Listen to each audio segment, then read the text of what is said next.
Party పెడతా అంటున్నారు విజయసాయిరెడ్డి. మళ్ళీ రాజకీయాల్లోకి రీ ఎంట్రీ ఇస్తానంటూ సంచలన వ్యాఖ్యలు చేశారు విజయసాయిరెడ్డి. దానికి సంబంధించిన బ్రేకింగ్ న్యూస్ మీరు చూడడం జరుగుతుంది ఆర్టీవీ స్క్రీన్ మీద. కొద్ది రోజుల క్రితం ఆయన ఎప్పుడైతే వైసీపీ నుంచి బయటకు వచ్చేసారో ఆ సమయంలోనే రాజకీయాలకి ఇక దూరంగా ఉంటా అంటూ అనే అర్థం వచ్చేలా భావం వచ్చేలా మాట్లాడుకొచ్చారు. కానీ ఇప్పుడు త్వరలోనే కొత్త పార్టీ ప్రకటిస్తా అంటూ చెప్తూ సంచలన వ్యాఖ్యలు చేసిన సందర్భం. మళ్ళీ రాజకీయాల్లోకి ఎంట్రీ ఇస్తా అంటున్నారు విజయసాయిరెడ్డి. జూలైలో పార్టీ ప్రకటిస్తా అంటున్నారు ఆయన. మీడియాలో కూడా వస్తాను, ఎంట్రీ ఇస్తానంటూ గతంలో ఆయన వ్యాఖ్యానించారు. అయితే ఈడీ సోదాలపై రియాక్ట్ అయ్యారు విజయసాయి. నా ఇంట్లో ఎక్కడ ఏం దొరకలేదంటూ చెప్పుకొచ్చారు. ఈడీ సోదాలు చేయాల్సింది నా ఇంట్లో కాదు, చంద్రబాబు నెలకు 5,000 కోట్లు సంపాదిస్తున్నారంటూ ఇటు ప్రభుత్వాన్ని టార్గెట్ చేశారు Vijayasai Reddy.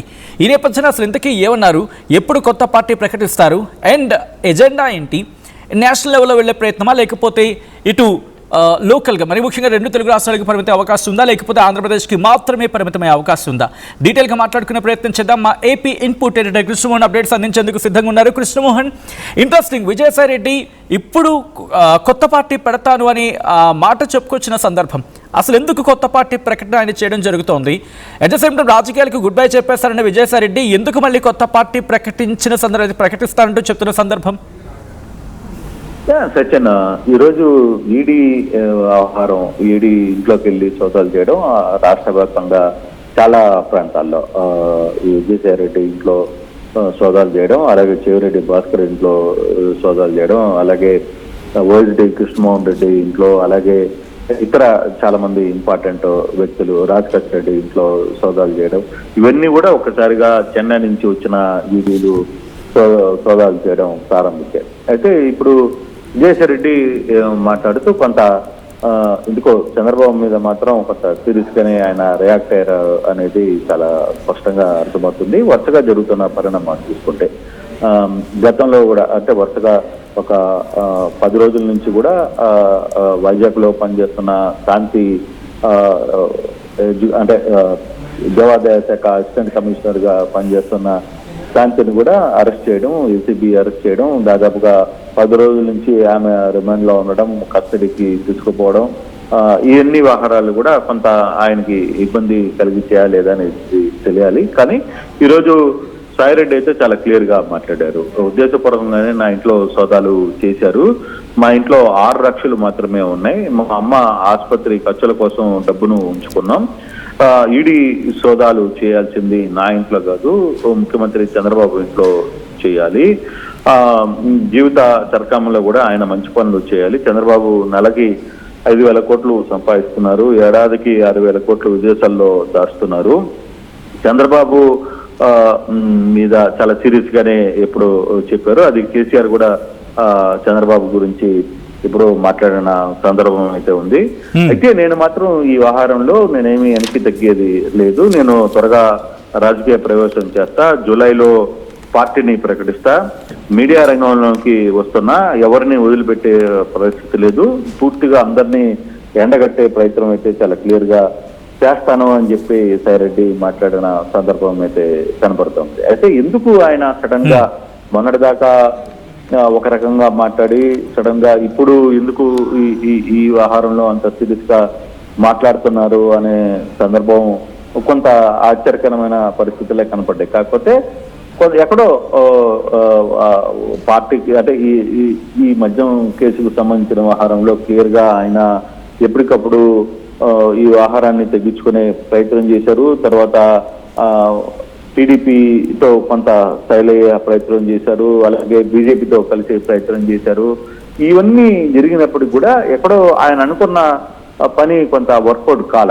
At the same time వెంటనే ఈడీ ఆయన ఇంట్లోకి వెళ్ళి ఈరోజు ఆయనతో పాటు చాలా మంది ఈ కేసులో ఉన్న 5-6 మంది సంబంధించిన వ్యక్తుల ఇంట్లలో కూడా ఈడీలు ఒకే రోజు దాడులు చేయడం కొంత ఆయన్ని ఇరిటేట్ చేసినట్టుగానే అనిపిస్తుంది. అందుకే ఆయన క్లియర్ గా చంద్రబాబు మీద కూడా దాడి చేసే ప్రయత్నం అయితే చేశారు. మొన్నటిదాకా చంద్రబాబు లేదు బీజేపీతో చాలా మంచి సంబంధాలు నెరవేర్చిన సాయిరెడ్డి ఇప్పుడు సడన్ గా ఈ వ్యవహారం మీద సీరియస్ అయినట్టుగానే కనపడుతోంది. కానీ మొత్తం మీద ఈ వ్యవహారంలో క్లియర్ గా ఆయన ఒకటే చెప్తున్నారు, చాలా సీరియస్ అలిగేషన్ అయితే ముఖ్యమంత్రి చంద్రబాబు నాయుడు మీద సాయిరెడ్డి చేసిన పరిస్థితి మనకి క్లియర్ గా అర్థమవుతుంది సత్యం. కాకపోతే ఇది ఫర్దర్ గా ఏ విధంగా ఉంటుంది, ఆయన ఏమన్నా రాజకీయ పార్టీ జూలైలో పెడతాడా, లేకపోతే ఆయన కూడా ఒక మాట చెప్తున్నాడు, జూలైలో పార్టీని కూడా ప్రకటిస్తానండి. మరి ఆయన పార్టీ ప్రకటించిన తర్వాత అది ఎంతవరకు వెళ్తుంది? అయితే కాకపోతే సాయిరెడ్డి రెండు పార్టీలకు సంబంధించి అంటే అటు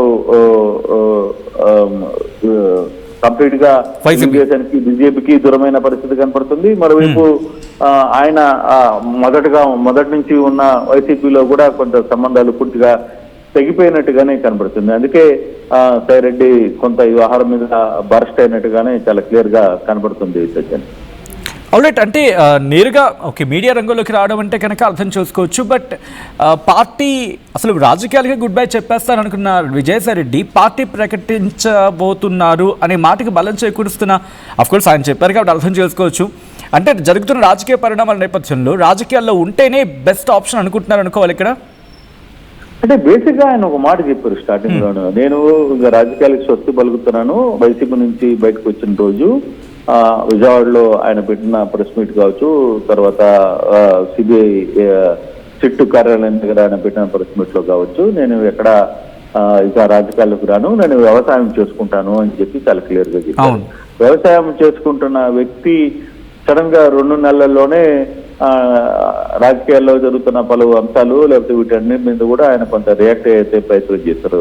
ఏకంగా ఈ రోజు అయితే అఫీషియల్ గా నేను జూలైలో పార్టీ పెట్టబడుతున్నాను. దీనికంటే ముందు ఆయన ఒక ట్వీట్ చేశారు, నేను మీడియా కూడా సంస్థను పెట్టబోతున్నాను, అది కూడా సచివం త్వరలో రాబోతుందని కూడా ఆయన కూడా ఒక ట్వీట్ చేసిన పరిస్థితి. సో ఈ ఎన్ని వ్యవహారాలు ఒకసారి చూసుకుంటే ఎక్కడో కొంత తన దారి ఏ లైన్కి పోవాలి, ఎటువైపు పోవాలి అనే ఒక చర్చ జరుగుతుంది. మొన్నటిదాకా బీజేపీలో అతనికి మంచి పదవి రాబోతుంది అని కూడా ఆయన అంశాలు చాలా మంది చెప్తూ వచ్చారు. తర్వాత టీడీపీ కూటమి ప్రభుత్వంలో ఆయన కొంచెం కీ రోల్ చేయబోతున్నారని కూడా సమాచారం అవుతుంది. కానీ వరుసగా జరుగుతున్న పరిణామాలు, ఒకవైపు వైజాగ్ సంబంధించిన దేవాదాయ శాఖ అసిస్టెంట్ కమిషనర్ గా పనిచేసిన శాంతి ఇంట్లో దాడులు చేయడం, ఆమెను అరెస్ట్ చేయడం, దాదాపు 10 రోజులుగా ఆమె రిమాండ్ లో ఉండడం, ఇవన్నీ కూడా ఒక ఎత్తు. తర్వాత రెండోది ఈ రోజు ఏకంగా సాయిరెడ్డి ఇంట్లోనే ఈడీ దాడులు చేయడం, ఇవన్నీ కూడా ఆయనకి కొంత ఇబ్బంది కలిగే అంశాలుగానే మనం చూడాలి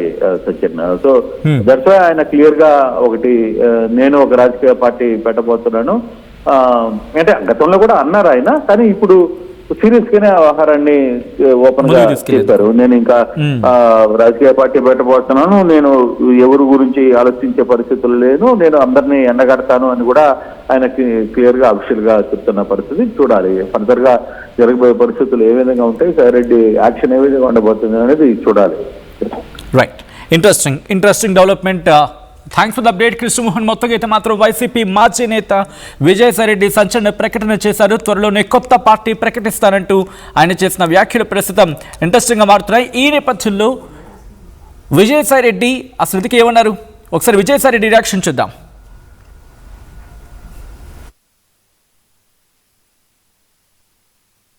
చెప్తా ఉన్నా, అట్లీస్ట్ చనిపోయేటప్పుడైనా పుణ్యం చేసి చచ్చిపో చంద్రబాబు నాయుడు గారు అని చెప్తా ఉన్నా. మంచి కార్యం చేయండి, ప్రజలకు ఉపయోగపడే కార్యక్రమం చేయండి, అంతేగాని ప్రజలను రాజకీయ ప్రత్యర్థులను ఎప్పుడు శత్రువులుగా చూడొద్దు. రాజకీయ ప్రత్యర్థిగానే చూడండి. మీరు ఆర్జించే 5,000 కోట్ల రూపాయల నెలకు శాశ్వతం కాదు.